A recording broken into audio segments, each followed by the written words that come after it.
Hi all, this is Anjali और इस video में हम स्टार्ट करेंगे data frames which is very important for your class 12। So pandas में दो आपके जो डेटा स्ट्रक्चर्स हैं वो आपको पढ़ने हैं। One is series and the other is data frames.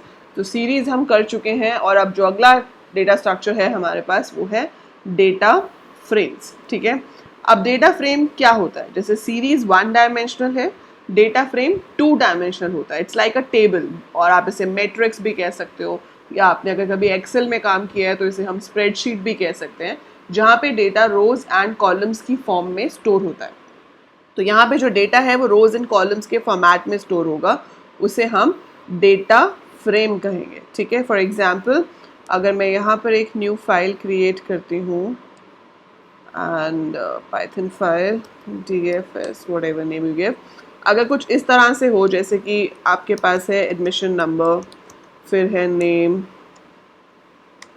फिर है मार्क्स, ठीक है, और उसके बाद यहाँ पे लिखा हो 120 is the admission number, then you have name, then you have marks, फिर से एडमिशन नंबर है and you have name and you have marks. So इस तरह से अगर वैल्यूज़ हैं, और इसके साथ साथ एक चीज़ और है, हमारे पास यहाँ रोज़ के इंडेक्स भी हैं। दैट इज़ यहाँ पर मान लो इस रो का इंडेक्स है 0, फिर इस रो का इंडेक्स है 1, समथिंग लाइक दिस। सो जब इस तरह की चीज़ होती है इसे हम डेटा फ्रेम कहते हैं। तो ये जो दिख रहा है यहाँ पर डेटा फ्रेम कुछ इस तरह से स्टोर होता है।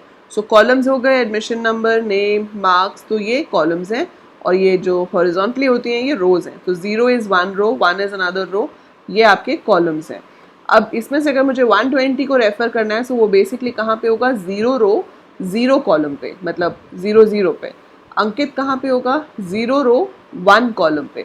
आप कॉलम की जगह पे इंडेक्स भी यूज़ कर सकते हो, दैट इज़ 0 1 2, या फिर आप उनके नाम भी यूज़ कर सकते हो। वो भी हम आगे जाके देखेंगे कि कोडिंग में इस सबको हम कैसे यूज़ करते हैं। बट मैंने ये आपको लिख के सिर्फ इसलिए दिखाया था कि आपको पता चले कि डेटा फ्रेम 2 डायमेंशनल है और डेटा यहाँ पे रोज एंड कॉलम्स की फॉर्म में स्टोर होता है, और हर एक सिंगल वैल्यू को फेच करने के लिए 2 इंडेक्स चाहिए होते हैं, एक रो नंबर और दूसरा column number. So you need 2 indexes with that, row number and column number. अब ये देखना है कि हम इसको बनाएंगे कैसे।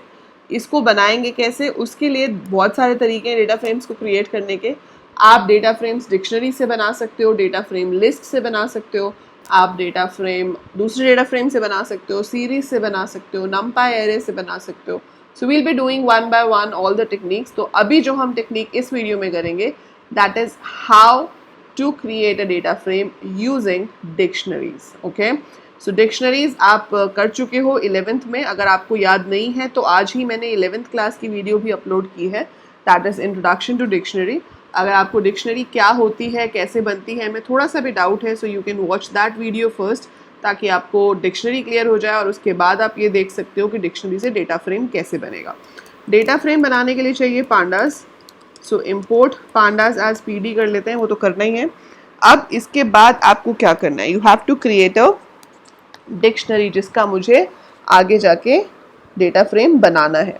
सो वो मैं कैसे कर सकती हूँ? एक तरीका ये है कि मैंने यहाँ पे लिखा students and I have to make a list of dictionaries. So मेरे को डिक्शनरी ऑफ डिक्शनरीज भी मैं बना सकती हूँ, या डिक्शनरी ऑफ लिस्ट में बना सकती हूँ। जैसे कि मैंने यहाँ पर क्या लिया, की ले ली मैंने admission number. So admission number is the key. अब उसकी जो वैल्यूज़ हैं वो एक से ज़्यादा हो सकती हैं। So I am going to take some values like this. ठीक है, मैंने 4 वैल्यूज ले लिए, इसके बाद कॉमा दिया, और फिर मैंने क्या ले लिया, name. Name is going to be key, quotes में ले लेती हूँ, कोलन, और ये जो भी की और वैल्यू कॉम्बिनेशन है ये सब डिक्शनरी के अंदर आता है। So curly bracket we use for dictionary. So मैंने यहाँ पे क्या कहा कि पहली जो की है वो है एडमिशन नंबर, उसमें 4 वैल्यूज दे दी, फिर मैंने नेम की भी 4 values they the, like I write this,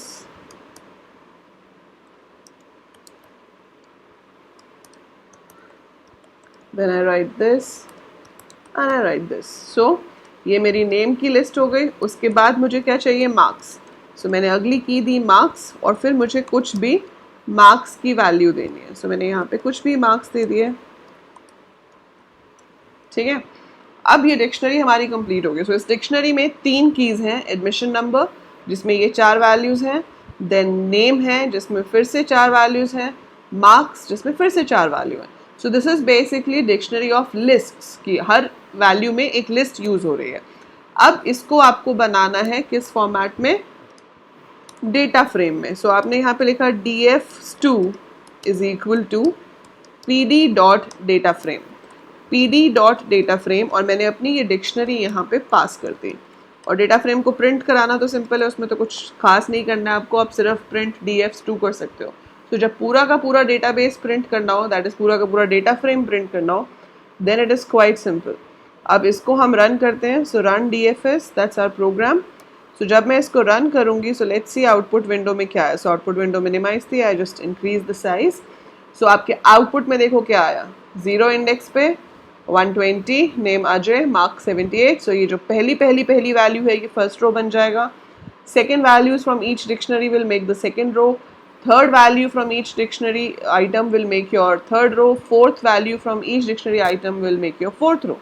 सो ये जो लिस्ट थी ये अब डेटा फ्रेम में आ गई. सो जो कीज़ थी आपकी डिक्शनरी की, जैसे कि एडमिशन नंबर, नेम, मार्क्स, वो कीज़ क्या बन गए, कॉलम्स. और जो लिस्ट में वैल्यूज़ थी वो सारी बन गई rows. So this is one way we can use dictionaries to make your data frame. ठीक है, आई होप समझ आया होगा आपको ये. So admission number, name, marks, ये कॉलम बन गए. और बाय डिफ़ॉल्ट जो इंडेक्स है वो 0 1 2 3 आता है. आप चाहो तो इंडेक्स चेंज भी कर सकते हो, जैसे कि हम सीरीज़ का कर सकते थे. तो आप यहाँ पे दे सकते हो index is equal to, if you want to give like A, B, C and D. 4 थे तो मैंने A B C D दिया. अभी अगर मैं रन करूँगी तो यहाँ पे इंडेक्स में 0 1 2 3 की जगह पर क्या आएगा, A B C D. So this is how we created a data frame with the help of a dictionary of lists. ठीक है, कुछ भी ऐसा आपको और बनाना हो, आपको प्रोडक्ट्स का बनाना है तो आपने यहाँ पे प्रोडक्ट्स का ले लिया, आपने यहाँ पे ID दिया, मतलब जो की है वो दी PID, और मैंने कुछ भी PIDs ले लिए 3. और उसके बाद मुझे प्रोडक्ट का नेम चाहिए तो मैंने ले लिया प्रोडक्ट नेम, या सिर्फ प्रोडक्ट, जैसे भी आपको करना है. और यहाँ पर आप दे सकते हो like chips, chocolate, pen, anything like that. So ये मैंने एक डिक्शनरी बनाई और मुझे इसका भी डेटा फ्रेम बनाना है. सो मैं लिख सकती हूँ DF is equal to PD dot data frame, और मैंने यहाँ पे पास कर दिया अपना डिक्शनरी का नाम जो कि प्रोडक्ट्स है, और फिर मैंने उसको भी प्रिंट करा दिया. सो इसका भी क्या होगा, 3 रोज आएंगी, 11 12 13, और उनके प्रोडक्ट्स आ जाएंगे. So if you run this, ये देखो PID आ गया, प्रोडक्ट आ गया. सो ID एंड प्रोडक्ट नेम.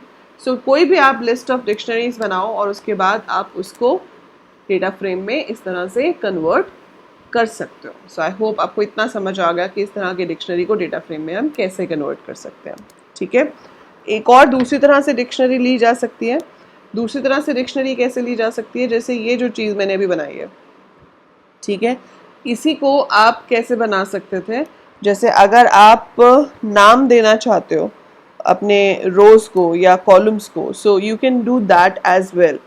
जैसे कि मैं यहाँ पर अभी हमने क्या किया, ये कॉलम का नाम दिया ना यहाँ पे. सो अगर मैं यहाँ पर दे दूँ कंट्री और capital, and then I want कि जो रोज़ हैं उनके नाम आए फर्स्ट, सेकंड, थर्ड, ऐसे. सो मैंने नाम ले लिया CNT is equal to curly bracket, और यहाँ पर मैंने लिख दिया let's say India, and India नहीं, मैंने लिखा पॉपुलेशन. ठीक है, पॉपुलेशन. और अब जो मैं यहाँ पे बना रही हूँ वो लिस्ट नहीं है, वो एक और डिक्शनरी है. जो हमने ऊपर यूज़ किया था that was dictionary of lists. अब हम बना रहे हैं dictionary of dictionary, so that is nesting of dictionary. So मैंने पॉपुलेशन लिखी India colon, so we have 1.4 crore, 1.138 crore. So I'm writing in crores, so I just write 138. I'm not writing crores after that. अगर आपको लिखना है, so it can be taken as this, let's say.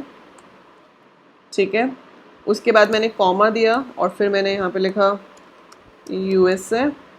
USA की है 33 crores. So we write like this. मैं ऐसे और भी कितनी भी कंट्रीज़ की दे सकती हूँ, that is totally up to me. पर इसके बाद मैंने कॉमा दिया और फिर मैंने यहाँ पर लिखा उनकी कैपिटल क्या है. ठीक है, सो कैपिटल इज़ अनदर की ओवर है. देन आई गिव कोलन और फिर मैंने यहाँ पे फिर से एक डिक्शनरी बनाई जिसमें फिर से लिखा इंडिया. इंडिया का कैपिटल लिखा विच इज़ न्यू दिल्ली और फिर से यूएस से लिखा.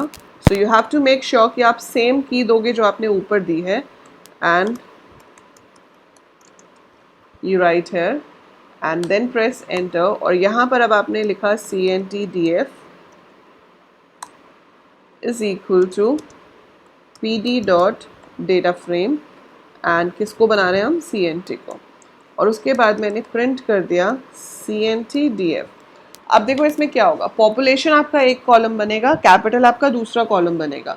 सो पॉपुलेशन के नीचे आएगा 138 करोड़ एंड 33 करोड़ और कैपिटल के नीचे आएगा new Delhi and Washington DC.